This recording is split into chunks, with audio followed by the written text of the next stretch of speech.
Ratings, ratings, ratings. That's the only thing that anybody ever talks about. Well, I agree with Dixie Carter. She was right, and we're going to talk about it. So basically, if you follow any show, especially WWE, the one big word that keeps getting thrown around is ratings. Ratings equal more money, more advertising dollars, bigger audiences, and overall just better. Now, here's the problem. WWE is constantly under the microscope for ratings because ratings are what define success and how the stories are going in the WWE. But the sad fact is, ratings don't always equal good things.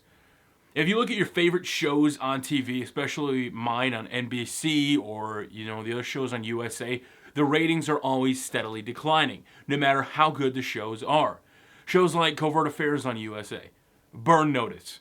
You have shows on NBC that have great audiences and they're just excellent shows, but the ratings decline. Unless you're a juggernaut like The Walking Dead or The Game of Thrones, which you just keep skyrocketing because of Main Street attention and because of everybody tweeting, talking, and constantly bringing it up, chances are your ratings aren't going to keep going up through the roof. Now, WWE is a very seasonal show, and yes, it does depend on how well the writers are doing in order to bring people in. Now, I'm not defending WWE creative writers because let's be honest, a lot of what they do now sucks. With the handling of a build of a superstar who is on the path to greatness and they just do nothing with. Cesaro, Tyson Kidd, many other superstars in the WWE that went up and they didn't do anything with or they didn't capitalize on. Now, the one thing that WWE does is jump on trends. When they had the whole underdog thing with Jeremy Lin, what did they do? They had Santino Marella almost win. Did he? No. But it was relevant. In the same aspect, they kind of got him over a little bit at the same time. Daniel Bryan, the major underdog, finally overcomes and wins. These are big stories, but the simple thing about it is the casual fan, I honestly don't think watches on TV. Let's be honest here. Of those people watching this video, how many people actually have cable? The same people I see jump on Twitter about ratings are the same people that don't even have cable and watch the show, either via a torrent, via Hulu, or some other form.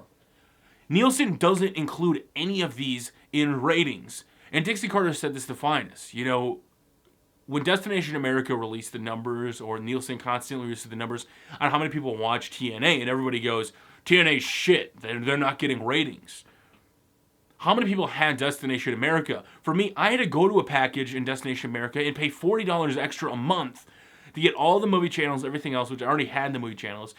But I had to add all this stuff just to get wrestling. How many wrestling fans are willing to, if they even have cable, pay $40 extra a month for one channel?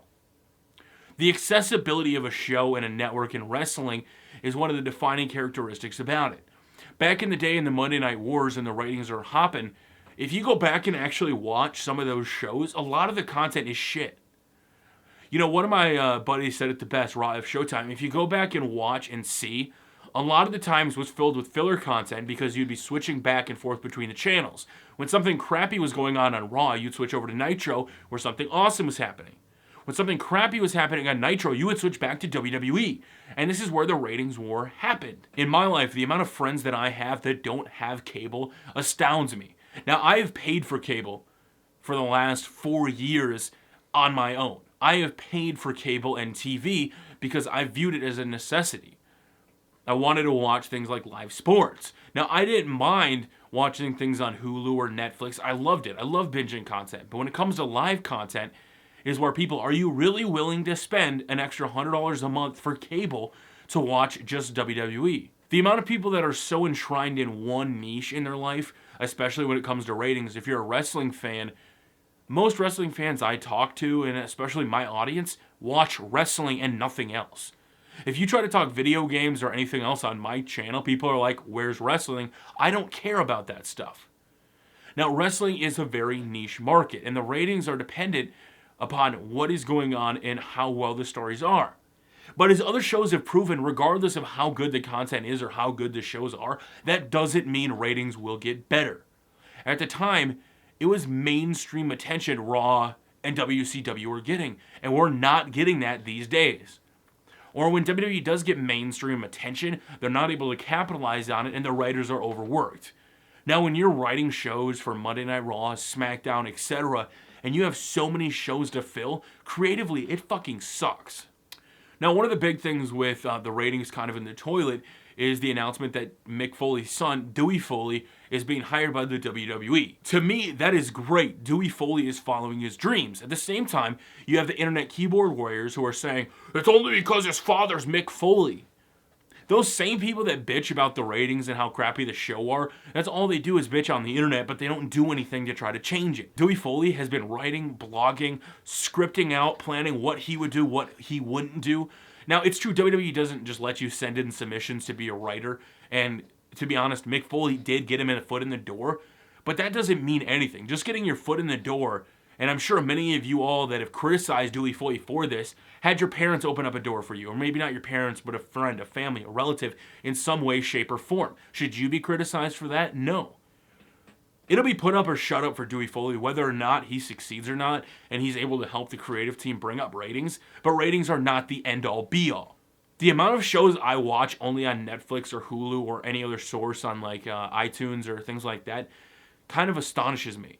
It's come to the point where I don't even watch it on my DVR anymore or watch shows live. I DVR or watch it on those other sources of media if I can. One of my favorite shows on TV right now is Z Nation, which is on Sci-Fi. I love Z Nation. But after the first 2 episodes came out, I thought I would much rather binge this, so I stopped watching live and have a built-up 12 episodes on my DVR so I can go through and binge it. Everybody always throws out Nielsen numbers and why Nielsen's are so big, but to be honest with you, Nielsen is a very flawed system. Nielsen really only represents a small segment of people and their viewing habits and an estimate of how many people actually watch. It's not every box transmits, they watch this. Nielsen is very outdated, and when Dixie Carter said, that doesn't include the 3+, 3- numbers from DVR post-release. That doesn't include YouTube numbers. That doesn't include any other numbers into that factor.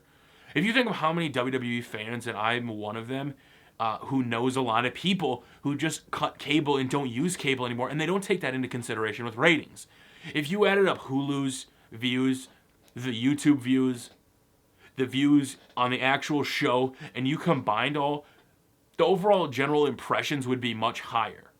We have to stop looking at ratings as a thing of whether or not something's good or bad. You just need to make something better. But just because you make something better or go non-PG or bring back an attitude error or do this or that doesn't necessarily mean you'll be successful. Just like when people say, going back to blood doesn't mean you're going to be successful. The world was different 15 years ago. 15 years ago, everybody had cable. They got their news from the TV. There was a very small form of internet that existed. There wasn't that I didn't have to sit around and wait for a news report or, to get my information or watch the Weather Channel. I can now, with a click of the phone, boom, pull up weather on my phone. I don't have to sit and wait for local on the 8s. When it comes to technology, I'm not defending WWE because, let's be honest, a lot of what they've done is really crappy. Their scripts are bad. Their storytelling, it's just not there.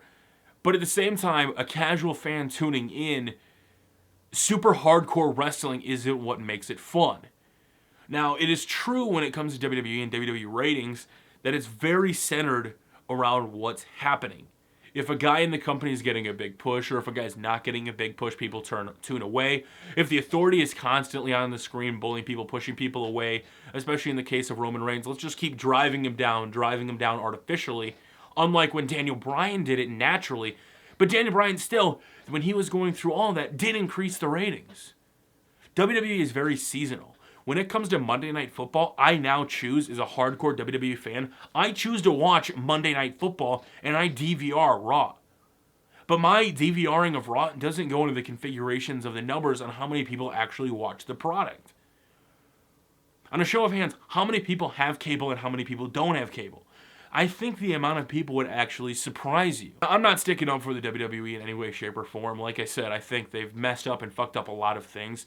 But when it comes down to it, ratings aren't everything. And just because you have a great show, great story, great product, doesn't mean you're going to get ratings. Because I can count the handful of shows that I watch on TV that don't get good ratings under some of the best television, some of the best shows on television. Fargo doesn't get great rating. Breaking Bad had a great story, and the ratings for the first 2 seasons sucked. It wasn't until it got mainstream attention where everybody started talking about it that ratings went sky high. Mad Men was the same thing. Mad Men had an excellent story, an excellent script, everything that the WWE had from PG era, but they weren't successful. It wasn't until they hit mainstream attention. Now, is WWE going to get that mainstream attention from going back to the Attitude Era in 2015 where people are so politically correct and so afraid of pissing off or offending somebody? No. WWE has to be more innovative, and just that indie style that I love and I respect in watching NXT isn't always going to fly with a casual fan. So I don't know what WWE can do to fix or not fix the ratings, but the big discussion should no longer be about ratings. It especially makes me laugh when somebody doesn't even watch WWE live and then criticizes the ratings. They'll watch it post-show and know that sucked. Well, your view isn't counted. WWE recently released a fan survey that basically was talking about what they want and why people are tuning out as the ratings keep going down and down. Well, one thing, the WWE Network makes it a lot easier to be a WWE fan. Who can keep up with Raw, SmackDown, main event, superstars, all of that, when I can just pay $9.99 a month if I don't have cable or don't need cable anymore? If wrestling is the only thing I care about, why do I need cable? I cut cable, I get Hulu, the 90-minute versions, which is like watching on a DVR anyway. Back in the day, I used to crap on the Hulu version because you take a 3-hour show and you cut it down to 90 minutes, which is not 3 hours with commercials. It's about 2, maybe 2.5. But they still would cut out so much on Hulu. That cut down version is all people have time for in their lives. I have a lot of favorite shows like Walking Dead where I try to watch. I don't watch live, but I watch DVR right after the air. And there's some weeks that I take a couple days to watch it because I just don't have time. With the amount of WWE programming there is, it is hard to be a WWE fan. And it's much easier just to go, hey, here's $9.99. I just want to watch the pay-per-view. I want to see the recap. And going back in history, some of my favorite feuds were just kind of watching the pay-per-view and then rewatching the build or how they got there. Because I don't need to tune in every week to see how some crappy storyline is, when in NXT you have something so simple as, you know, everybody else got their shot, Bayley didn't. Bayley overcame the odds, and Bayley won. Kevin Owens comes into the WWE, Sami Zayn's already there, Sami Zayn got there first. Kevin Owens is a prize fighter. He's going for it. Boom. Kevin Owens, Sami Zayn, friendship, story. WWE writers try to overthink things, put divas in multi-teams, which make no sense, which don't help anybody. It's not good writing. It's not good scripting. But even if they fix that, you can't say if they did this, ratings would get better. Because if ESPN lost 7 million subscribers, how many people lost WWE or don't pay for cable anymore? It pretty much ends like the rant on ratings, because let's be honest here, I love WWE. I watch it even if it's bad. Even if I don't watch SmackDown, I'll still watch the pay-per-views. If I fast forward through Raw or miss it, I still watch the pay-per-views, because it's much easier just to watch the pay-per-views than it is to slog through 3 hours of crap every Monday night. So before you go and tweet and ratings this and ratings that and this sucks, just know there are people that just don't watch on cable anymore, and that has changed since 2000. I'm pretty sure most of your parents, or whether or not you took a cable from somebody's house or ran it or paid the cable guy some extra, you probably had cable back in the day. The amount of people that have cable now are dwindling and dwindling, especially people of my age.